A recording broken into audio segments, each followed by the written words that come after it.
Bonjour, je suis très heureux de vous retrouver pour ce nouvel atelier Rexel consacré aux câbles. Jean-Marc, qui est électricien dans la région de Strasbourg, voudrait savoir quel type de câble utiliser pour une installation multimédia. En effet, il a été contacté par l'un de ses clients, équipé de ce type d'installation, qui depuis quelque temps rencontre des problèmes de réception sur sa télévision. Des problèmes qui évidemment n'étaient pas apparus au moment de la mise en service. Eh bien dans ce cas, nous sommes clairement face à un problème qui est lié à l'utilisation des différents appareils qui sont connectés à cette installation. Vous le savez, les utilisateurs ont besoin de débit de plus en plus et cette tendance n'est pas prête de s'arrêter. Certains câbles que vous utilisiez jusqu'à présent ne sont donc plus adaptés. C'est le cas des câbles série 278 et 298 de type grade 1. Si on compare, le grade 1 autorise un débit de 100 mégabits par seconde, alors que le grade 3 permet un débit de 1 gigabit par seconde, autrement dit, 10 fois plus. Vous l'aurez compris, aujourd'hui, il est nécessaire d'anticiper sur les besoins futurs des utilisateurs avec l'installation de câbles de grade 3, ce qui correspond à un niveau de performance et de service du réseau VDI. En effet, si le câble n'est pas adapté pour supporter une installation multimédia, voilà ce qui peut se passer. La réception des programmes de télévision peut par exemple être de mauvaise qualité.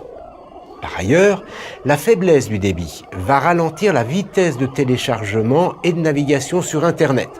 Ce facteur peut aussi être à l'origine d'un problème de réception des programmes de télévision si le téléviseur est relié au décodeur Télébox.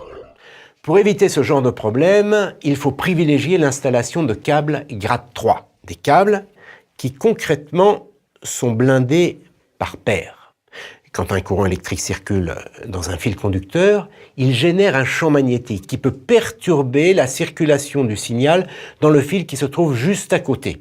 Pour éviter ce phénomène, on va donc torsader les fils par paire et aussi les blinder.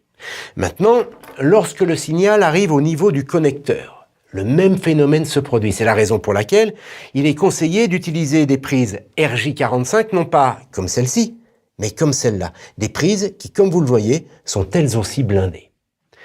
Dernière chose, si vous êtes sur un chantier de bâtiment résidentiel collectif, il est conseillé d'installer dans la colonne montante de communication du 288. En effet, ce câble possède un blindage général de bonne qualité, ce qui va le protéger des perturbations extérieures, et en plus, il assure la transmission d'un très haut débit.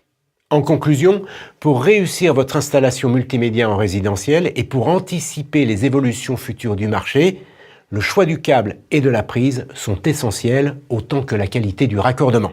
Évidemment, pour toute information complémentaire, n'hésitez pas, renseignez-vous auprès de votre agence Rexel. À bientôt.